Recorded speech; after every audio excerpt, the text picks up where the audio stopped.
Again, source of light move away from the stationary object. दूसरा case है जब प्रकाश का स्रोत जो है दर्शक से दूर जा रहा है. Source of light move away from object. प्रकाश का स्रोत जो है वो ऑब्जर्वर से अगर दूर जा रहा है, हमने बताया था जब लाइट सोर्स दूर जाता है तो फ्रीक्वेंसी घटती है, उसकी घटती हुई हमें प्रतीत होती है, वेवलेंथ बढ़ता हुआ होता है. इस केस में देखा जाए, इन दिस केस यानी कि जब सोर्स ऑफ लाइट ऑब्जर्वर से दूर जा रहा हो तो जो अपरेंट फ्रीक्वेंसी है वो हमें घटती दिखती है, कम होती दिखती है. इन दिस केस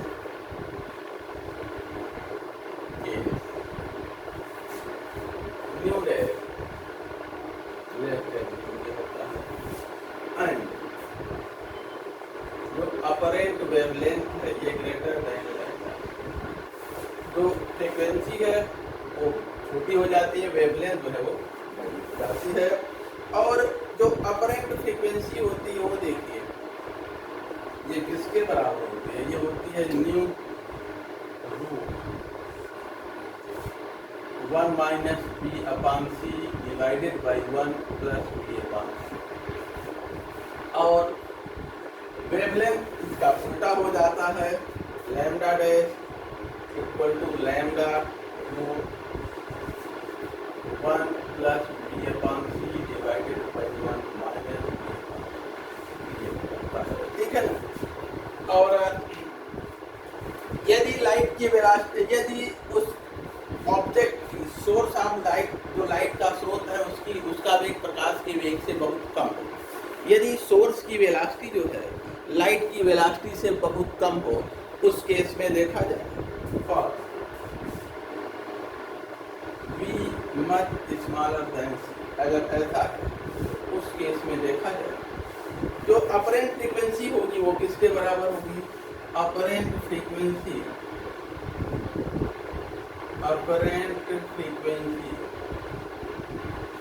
यानी कि न्यू डैश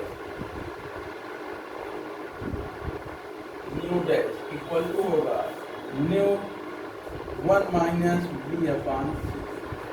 और अपरेंट वेवलेंथ कितना होगा, apparent wavelength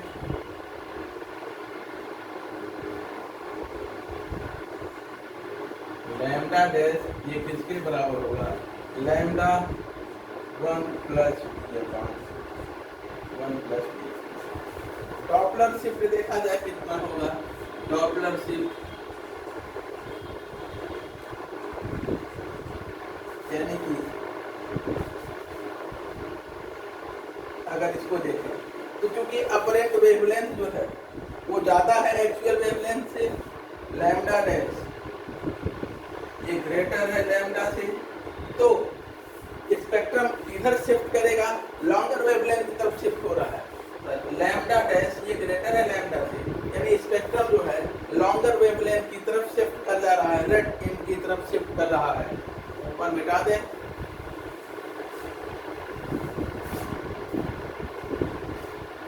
Thus the spectrum of radiation, the spectrum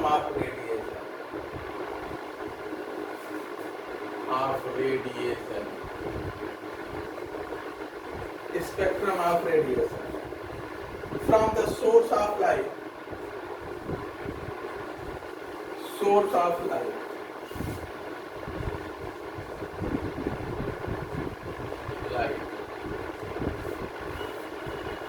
shift towards the red ink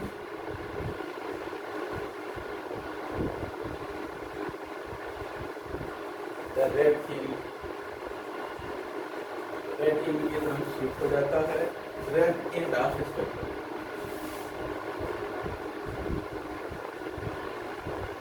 red end की तरफ शिफ्ट हो जाता है. This is called red shift, इसे हम रेड शिफ्ट कहते हैं.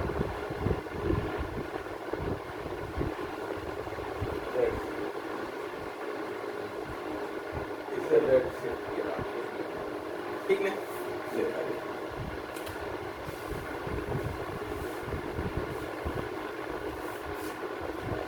तो हम कहें डॉपलर से कितना होगा,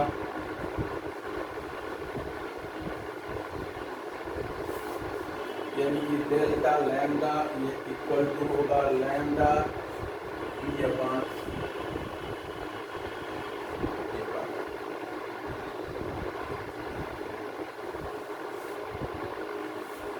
ठीक है रहा है। अब आगे देखते हैं हम लोग नेक्स्ट जो है फ्रैक्शनल इंक्रीज कितना होगा। जैसे लैम्डा इतना था और इतना बढ़ा है, तो जो इंक्रीमेंट है बढ़त है उससे हम वेवलेंथ से डिवाइड कर दें तो फ्रैक्शनल हमें इंक्रीमेंट मिल जाएगा, फ्रैक्शनल इंक्रीज इन वेवलेंथ मिल जाएगा। तो फ्रैक्शनल इंक्रीज इन वेवलेंथ क्या हो जाएगा, fractional increase in wavelength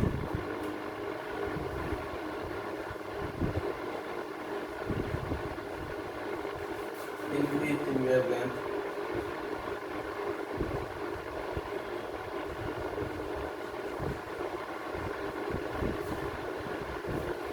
delta lambda upon lambda equal to हो जाएगा ये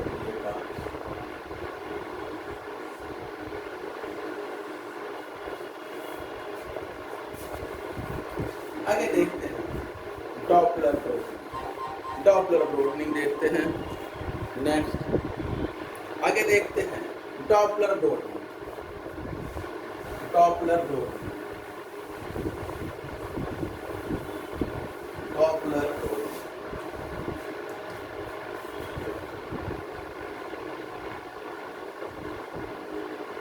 Doppler broadening.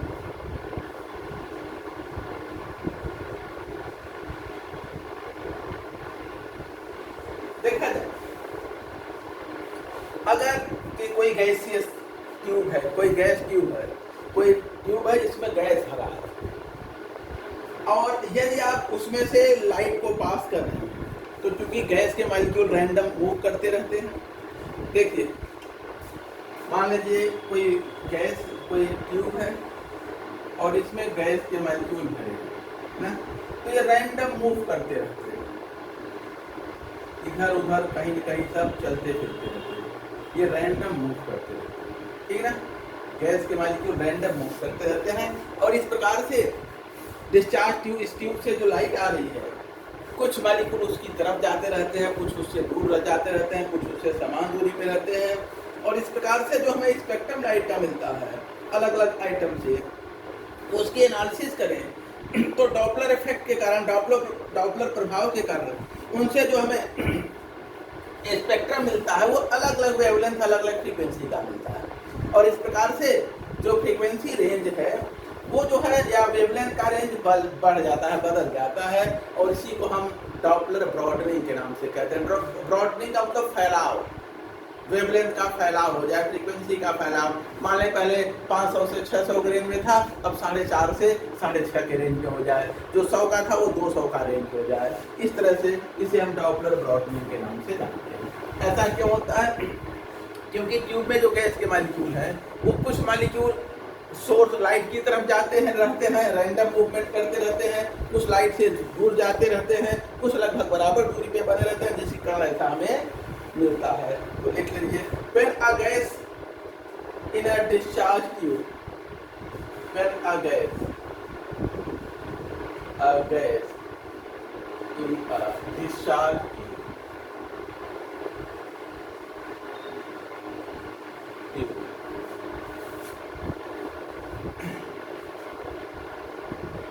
items are moving randomly in all directions,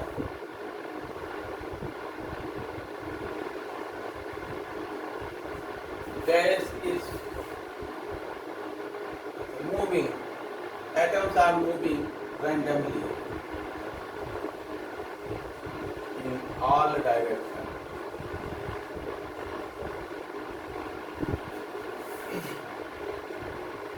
ठीक है, किसी डिस्चार्ज ट्यूब में कोई गैस और एटम्स रैंडमली हर दिशा में मूव कर रहे हों, तब जो है then the spectrum of of light emitted. The spectrum of light emitted from the atom, this atom, spectrum of light,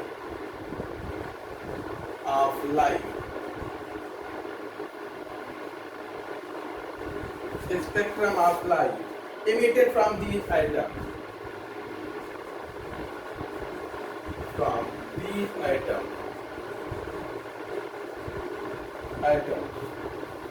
is analyzed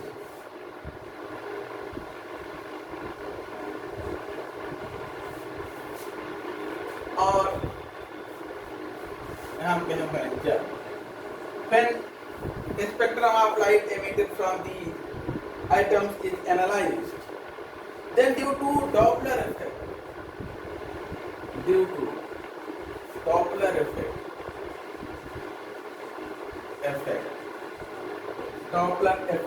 some atoms are, because कारण क्या है डॉपलर इफेक्ट का, कुछ एटम सोर्स की तरफ जा रहे हैं, कुछ दूर जा रहे हैं, कुछ उतनी दूरी पे है. Some atoms are moving towards detector, some atoms are moving towards detector.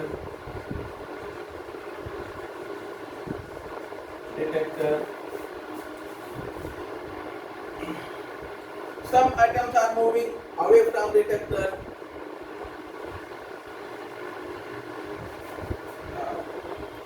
Moving away from detector.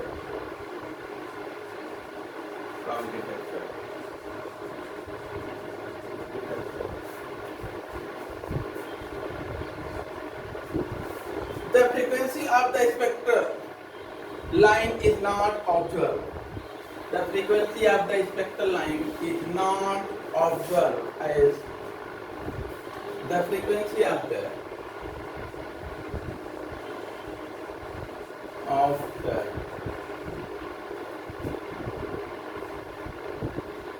frequency of a spectral line is not observed as having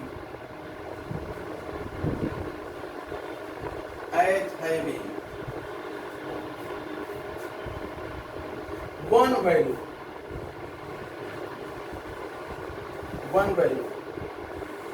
but is spread over range.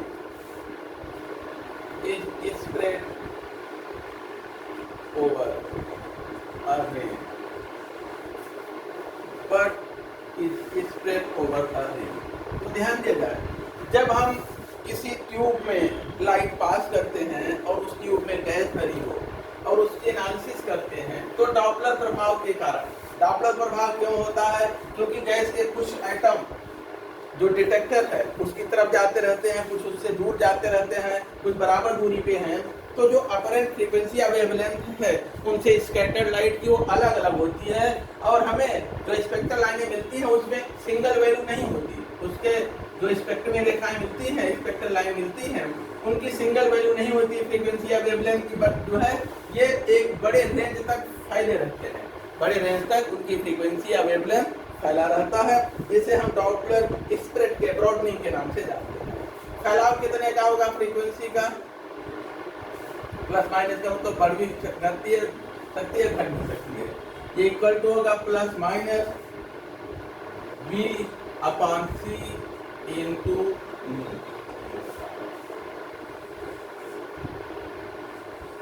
ये frequency है, ये velocity है. इसी तरह से wavelength में जो कमी है या वृद्धि है डेल्टा लैम्डा, ये कितना होगा? ये हो जाएगा प्लस माइनस और V/C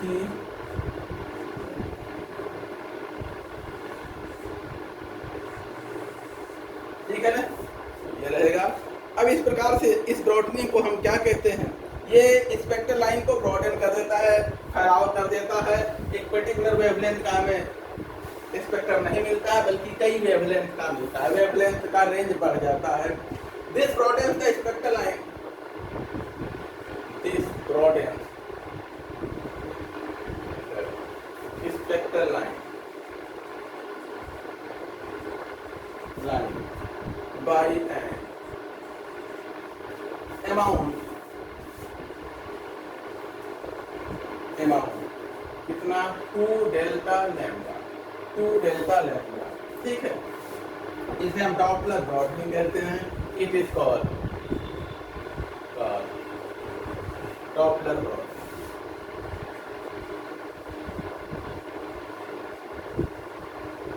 इसे डॉपलर ब्रॉडनिंग के नाम से जाना जाता है, ठीक है ना। तो हम कहें डॉपलर ब्रॉडनिंग देखा जाए, डॉपलर ब्रॉडनिंग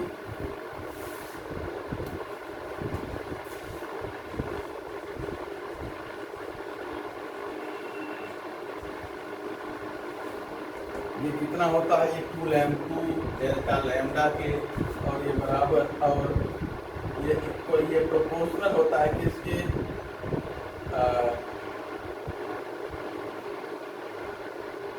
न्यू के, और ये प्रोपोर्शनल होता है टी टेम्परेचर, फ्रीक्वेंसी, टेम्परेचर और वेलोसिटी। टेम्परेचर, वेलोसिटी क्यों टेम्परेचर, तो प्रोटीन जो है पार्टिकल की वेलोसिटी या फिर जो टेम्परेचर है गैस का, उसकी इन्वर्सली है, उसके स्क्वायर रूट की डायरेक्टली प्रोपोर्शनल, वेलोसिटी की डायरेक्टली प्रोपोर्शनल। ये होता है डॉपलर। नोट कर लीजिए। अब देखते हैं जो डॉपलर ब्रॉडनिंग है, ये वेलोसिटी के डायरेक्टली और टेम्परेचर के स्क्वायर रूट के डायरेक्टली प्रोपोर्शनल है। अब आते हैं रडार। रडार पे कुछ पॉइंट लिख लेते हैं, रडार क्या होता है, फिर उसके बाद आगे बढ़ते हैं। रडार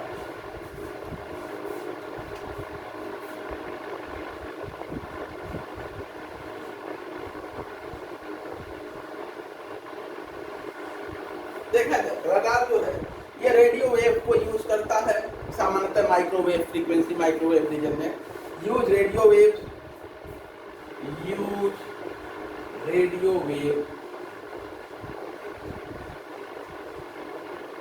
और यूजुअली आप माइक्रोवेव फ्रीक्वेंसी, सामान्यतः आप microwave wave frequency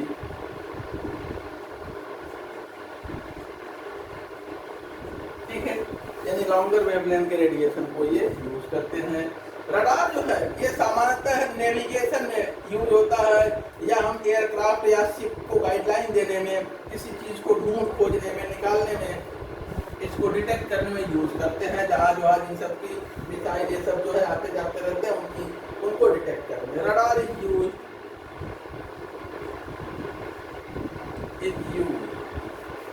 for navigation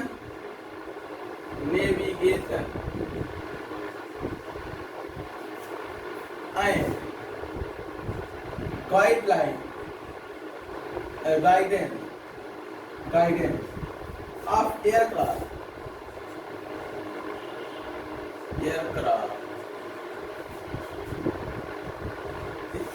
ships, etc.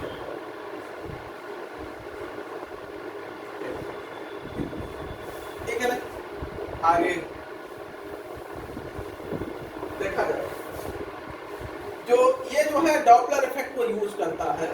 Use Doppler effect to distinguish between, Doppler effect के आधार पर किसी रुकी हुई वस्तु और गतिशील नजदीक या दूर आती वस्तु की पहचान ये करता है।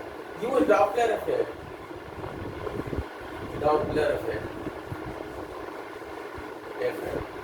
To distinguish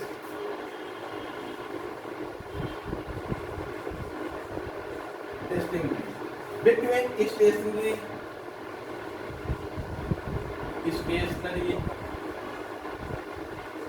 stationary and moving target।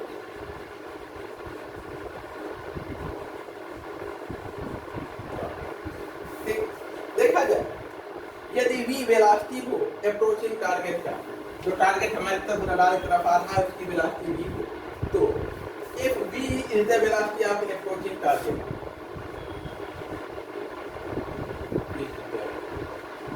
velocity of approaching target,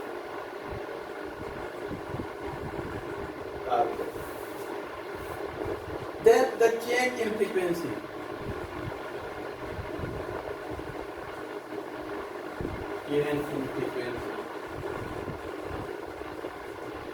frequency में चेंज देखिए डेल्टा न्यू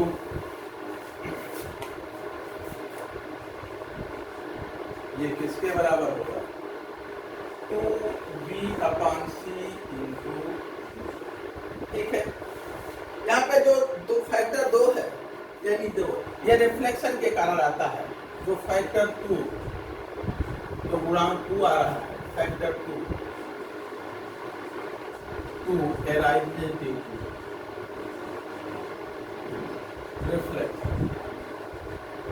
रिफ्लेक्शन के कारण ये वैल्यू डबल हो जाती है, ठीक ना। रिफ्लेक्टेड वेव है, रिफ्लेक्शन है, कहीं हम रिफ्लेक्टेड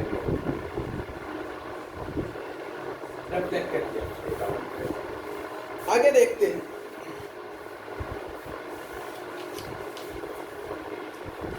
नेक्स्ट जो है, अगर कोई जो है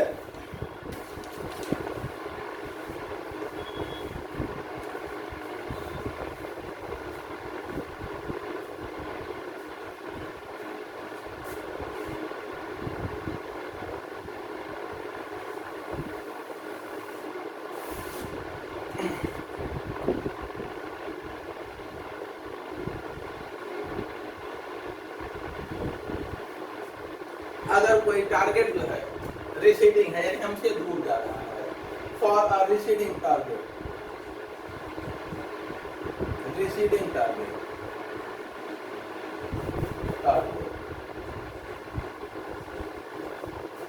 डेल्टा फ्रीक्वेंसी में चेंज डेल्टा में इक्वल टू हो जाएगा -2v/c होगा। यहाँ माइनस साइन क्या बता रहा है, फ्रीक्वेंसी घटने, ठीक है ना। माइनस साइन क्या बताता है, माइनस साइन ये बता रहा है डिक्रीज,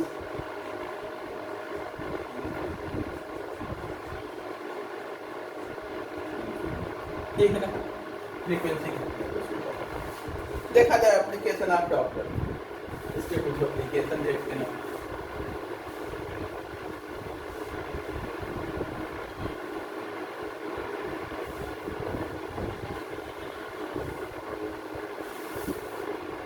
देखा जाए application of Doppler,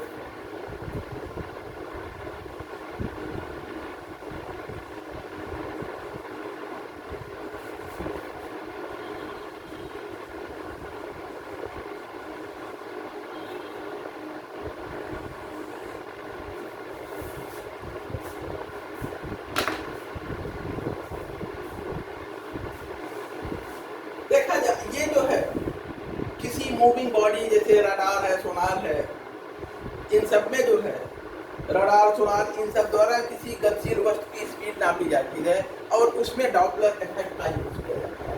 determination of speed of moving body, determination of speed of moving body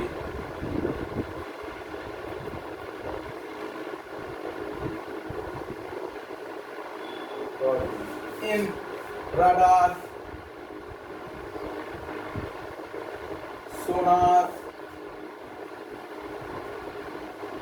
radar and sonar. दूसरा, determination of the velocity of star and galaxy by spectral shift. Determination of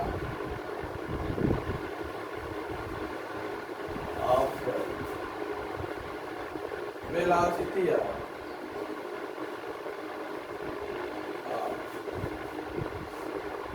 star, तारों का भी, and Galaxy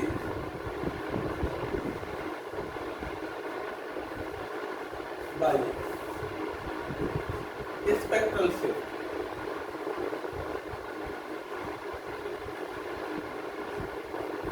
तीसरा जो है determination of rotational motion of सन,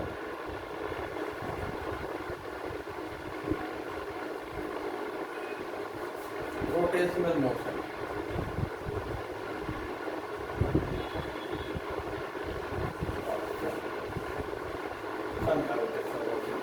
चौथा जो है explanation of width of spectral line, spectrum में रेखाओं की जो चौड़ाई है उसकी व्याख्या हम करते हैं explanation of width of spectral line.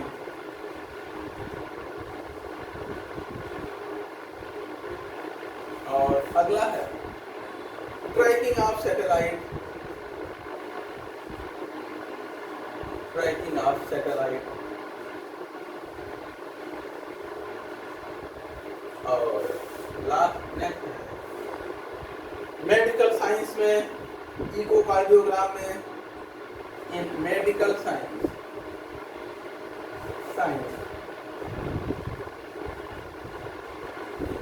Echocardiogram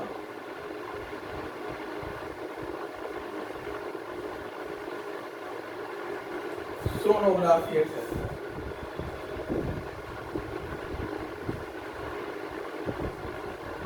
इन सब में इसका नोट कर लीजिए।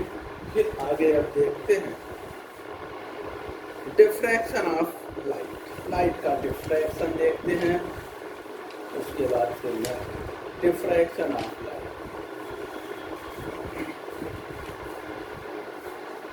प्रकाश का विवर्तन। देखिए जब प्रकाश जो है किसी वस्तु को किनारे से, कॉर्नर से, या पतले हम कहें बहुत बारीक स्लिट से, ओपनिंग से जब प्रकाश पास होता है और यदि उस ओपनिंग का छिद्र का डायमीटर इसके वेवलेंथ के लगभग इर्द गिर्द का हो, ठीक है, या वेवलेंथ के बराबर का हो, कंपेरेबल हो वेवलेंथ के, तब उस समय ये देखा गया है कि प्रकाश जैसे उस छिद्र से प्रवेश करता है स्लिट से, वैसे वो जो है मुड़ जाता है, स्लिट के की जो दीवार है उसी की तरफ मुड़ जाता है। और इस फिनोमेना को हम डिफ्रैक्शन कहते हैं। अगला हेडिंग डालिए डिफ्रैक्शन, विवर्तन of light, diffraction of light.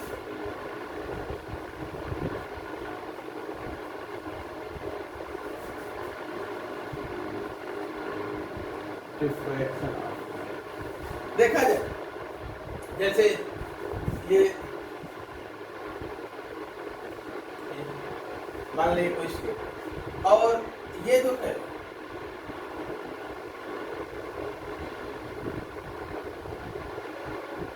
और यहाँ से कोई तरंग, कोई प्रकाश ऐसे जा रहा है और इसकी जो वेवलेंथ, जो इसका वेवलेंथ है, हम कहें कि वेवलेंथ यहाँ से यहाँ तक की दूरी ये लैम्डा है, और जो स्लिट का जो डायमीटर है, जो स्लिट का, ये भी लगभग, ये डी से डिनोट कर लें इसको, डी, ये भी लैम्डा के लगभग बराबर है।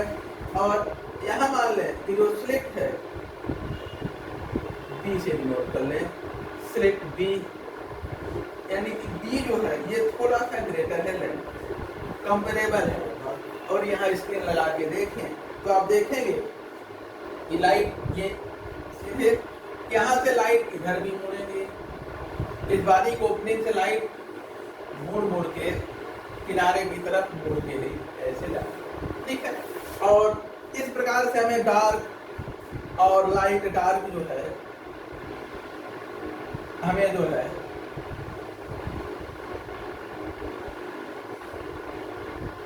डिफ्रैक्शन पैटर्न हमें मिलता है। यहाँ डार्क होता है, यहाँ डार्क होगा, यहाँ डार्क होगा, ये डार्क होगा, इस प्रकार से हमें अलग अलग तरह के डिफ्रैक्शन, तो ये नॉन यूनिफॉर्म हमें डिफ्रैक्शन मिलता है।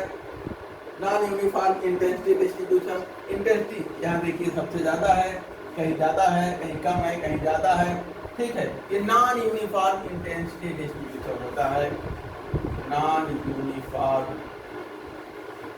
Intensity distribution, non uniform intensity, ठीक है ना, ये रहा। और इसी को हम इधर उधर मुड़ने को, लाइट के मुड़ने की परिघटना को हम क्या कहते हैं? डिफ्रैक्शन कहते हैं, विवर्तन कहते हैं।